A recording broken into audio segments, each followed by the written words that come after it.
अस्सलामुअलैकुम जी। मैं doctor Arsalan Ahmed medico roots hospital से आज मैं आपको बहुत ही इम्पॉर्टेंट बात बता रहा हूँ कि आप लोग खुद जाके डॉक्टरों के पास उनको एक्स्ट्रा पैसे देते हैं, आप खुद पैसे ज़ाया करते हैं, आप लोगों के अंदर सब्र नहीं है, जिस वजह से ये सारी हॉस्पिटल्स जो हैं हर टाइम भरे रहते हैं। आजकल सीज़न है फ़्लू का। इस फ्लू के सीज़न में वायरल इन्फेक्शन होता है। आप बच्चों को लेके पहुंच जाते हैं, आप खुद अडल्ट जो हैं हर रोज़ नया डॉक्टर चेंज करते हैं।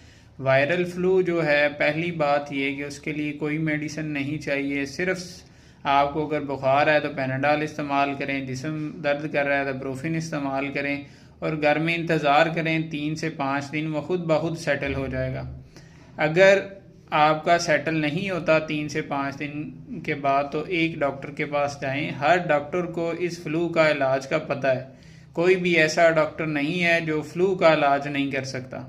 तो आप उनके पास जाएं, आप ट्रीटमेंट लें। आपका वो इन्फेक्शन बैक्टीरियल में जा चुका होगा, डॉक्टर एंटीबायोटिक आपको अगर देता है तो उसको 5 दिन एटलीस्ट यूज़ करें और उसके बाद किसी और डॉक्टर के पास जाएं। आप लोग एक डॉक्टर जो है वो चेंज करते हैं, शाम को दूसरे के पास, अगले दिन तीसरे के पास। आप फ्री की फीसेस देते हैं, मेडिसिन आपकी ज़ाया होती है, घर में आपके मेडिसिन के ढेरों लगे होते हैं। तो ये आप लोगों का कसूर है। आप इसको समझें और घर में इंतज़ार करें। सिर्फ़ और सिर्फ 3 से 5 दिन में आपका बच्चा, आपका बड़ा बिल्कुल ठीक हो जाएगा। सिर्फ उस सूरत में डॉक्टर को कंसल्ट करें जब आपका 3 to 5 डेज़ गुजर चुके हैं और वो फ्लू ठीक नहीं हो रहा।